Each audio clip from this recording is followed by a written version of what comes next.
Anna-Stina Hägglund och jag är forskare i historia vid Tammerfors universitet. Hei, mä olen Marika Rasanen. Mä olen myöhäiskeskiaikaisiin pyhimyksiin ja pyhäinjäänteisiin erikoistunut keskiajan tutkija Turun yliopistossa.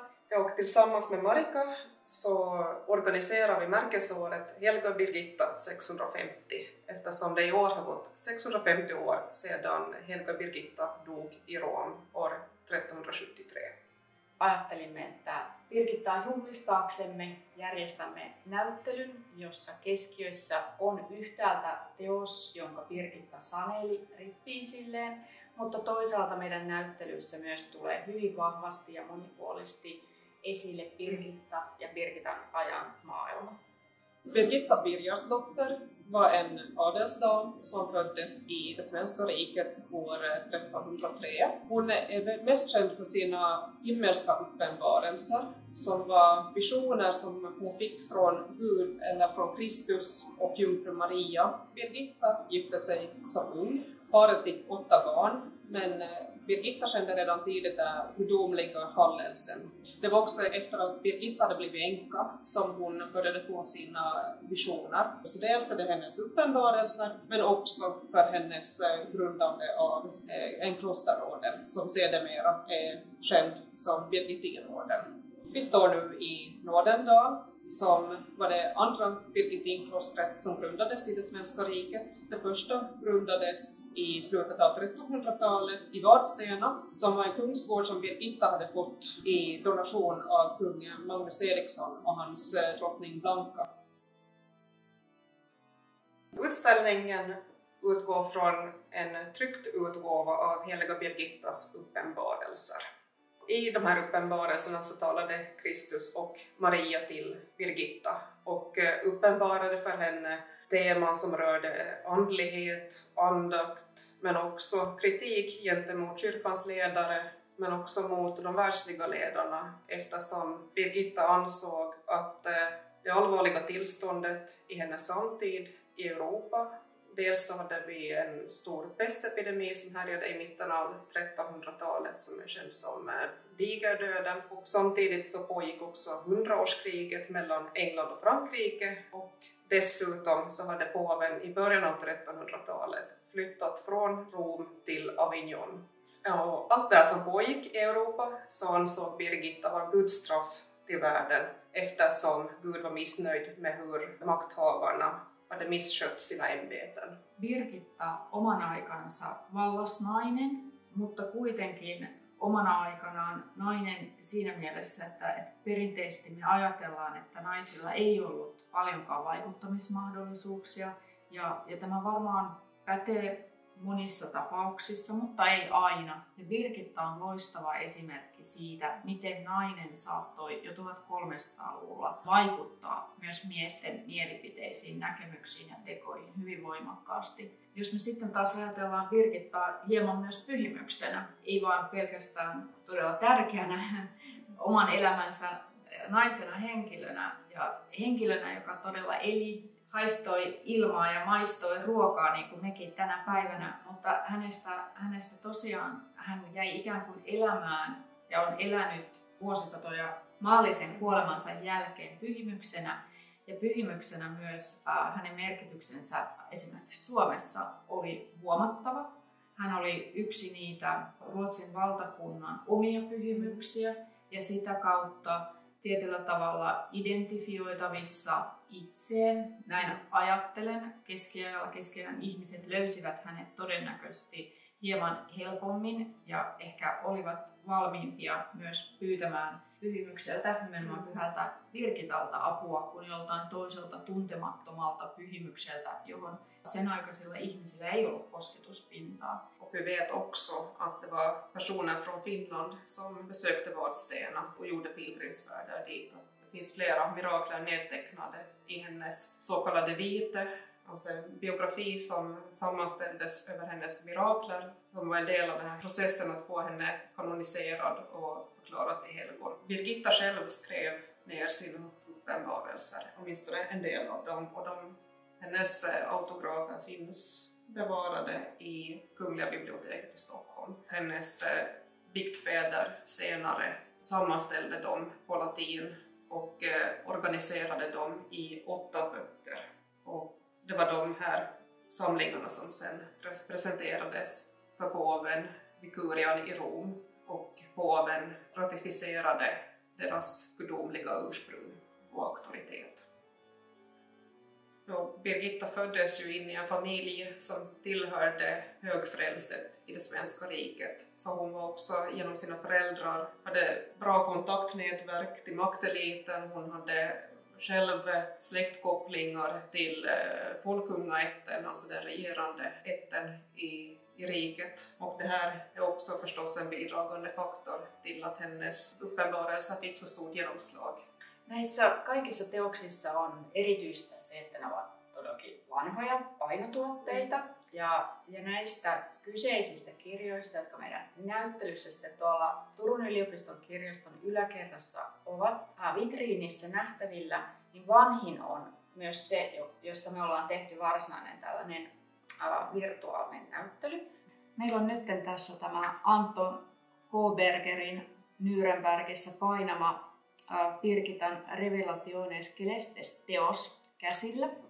Eller som det står på tyska, das Buch der himmlischen Offenbarung der heiligen Witwen Birgitte von den Königreich Schweden. Och det här är då som sagt en av de tidigaste tyska utgåvorna av uppenbarelserna. Tämä hieno inkunaabeli painate on tosiaan 1502 vuodelta. Ja tämä fyysinen kappale on toisin sanoen ollut olemassa jo monta sataa vuotta, mutta valitettavasti me ei olla pystytty selvittämään sen aikaisempaa historiaa. Me emme tiedä, kuka sitä on käyttänyt, kuka sitä on lukenut, mutta todennäköisesti joku saksaa osaava. Turun yliopiston kirjasto on tämän hankkinut vasta äskettäin, mutta vaikka me ollaan menetetty aika monta vuosisataa tietoa tämän teoksen käytöstä tässä välissä, niin siitä huolimatta mä ajattelen, että tällaiset teokset ja kotiutuminen vaikkapa tänne Turkuun on tärkeää siitä näkökulmasta, että meillä on kuitenkin myöskin pitkä birgittalaishistoria siellä menneisyydessä. Että tällaiset materiaaliset pienet palaset, jotka sitten lopulta omalla tavallaan liittyvät yhteen, niin on kiinnostavia ja myöskin sellaisia asioita, joiden kautta me hahmotamme omaa menneisyyttämme ja siitä tulee merkityksellistä ja kiinnostavaa ja myöskin syy, minkä takia tällaisia näyttelyitä on mun mielestä henkilökohtaisesti ajattelen, että on mukava tehdä ja toivon, että muutkin löytävät sellaista kiinnostavaa. Ja, trots att det här är en tryckt utgåva som gjordes i många exemplar så skiljer sig just det här exemplaret från andra eftersom vapensköldarna av bokens beställare, det vill säga Maximilian den första och riddaren Florian Walldorf, deras vapensköldar fattas i det här verket, så därför har man satt in en kopia av dem här mellan sidorna i boken. Det här originalträsnitten finns alltså inte med i just det här verket, och det verkar som att de inte heller har funnits med eftersom det verkar vara komplett och inga sidor saknas. Här på titelsidan så ser vi Birgitta som sträcker ut 2 böcker på varsin sida till systrar av hennes orden, hennes klosterorden, och till prästbröder av samma orden. Och Birgitta är ju som sagt mest känd dels på sina uppenbarelser men också som grundare av en ny klosterorden, alltså Birgittinorden.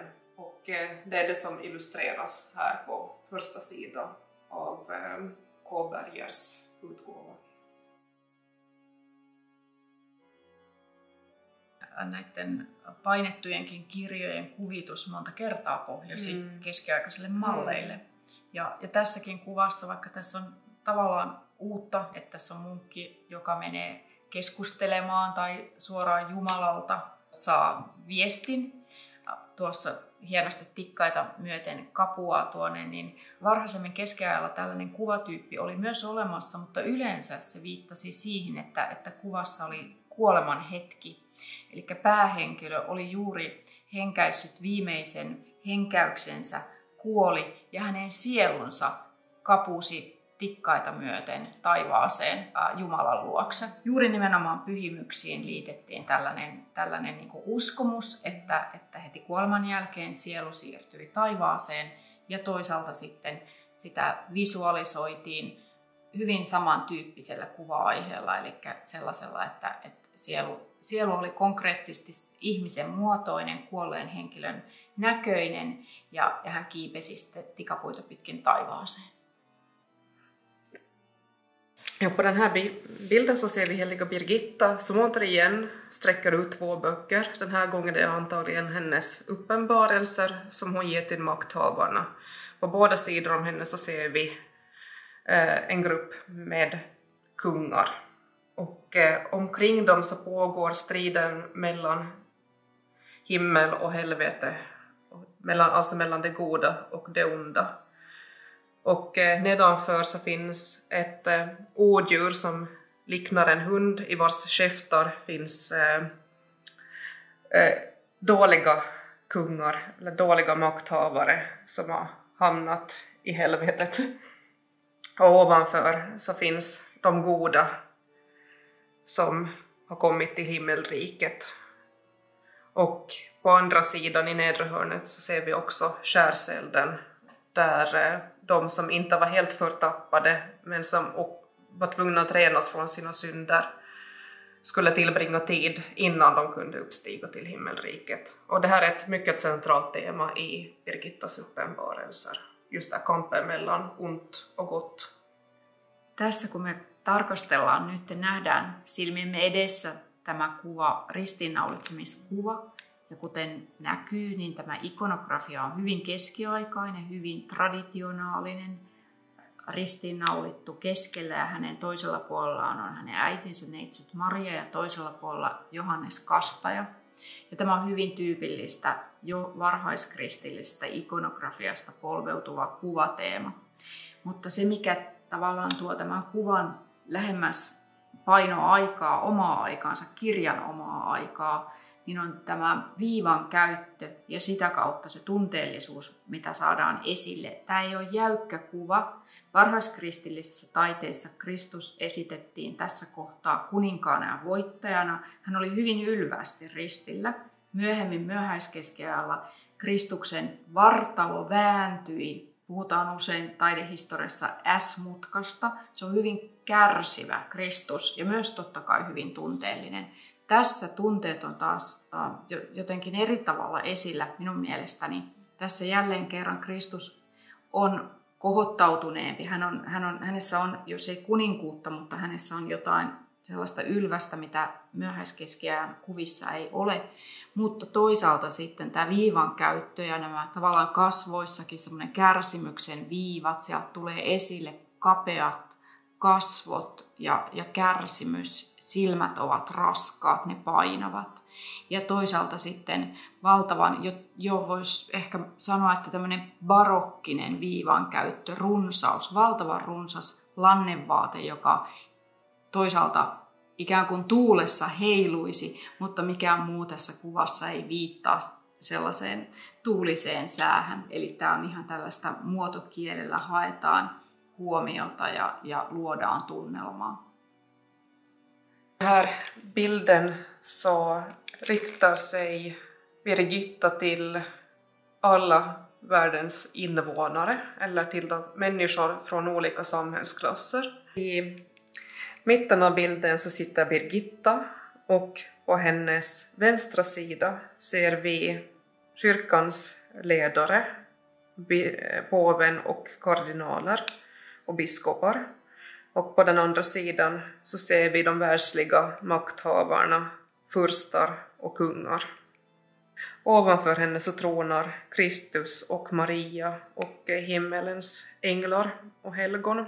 Underst så finns lekmännen, eller en skara människor som har händerna knäppta i bön och knäfaller. Och det är en ung man i mitten av bilden som leder andakten. Och den här bilden visar vikten av individens andliga arbete och vikten av den dagliga bönen.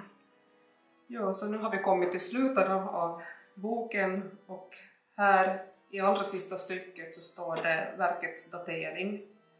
Och det står att boken trycktes i staden Nürnberg i Anton K. Bergers tryckeri i den 12:e dagen i juli månad. Och sättet man har skrivit dateringen på följer en lång tradition och samma principer som när man daterade dokument under medeltiden. Och det är också därför det är så viktigt att lyfta fram heliga Birgitta och det senmedeltida samhället. Och det finns många fenomen som vi ser omkring oss fortfarande idag som fick sin början redan under medeltiden. Och det är det som vi vill synliggöra i utställningen och med märkesåret heliga Birgitta 650.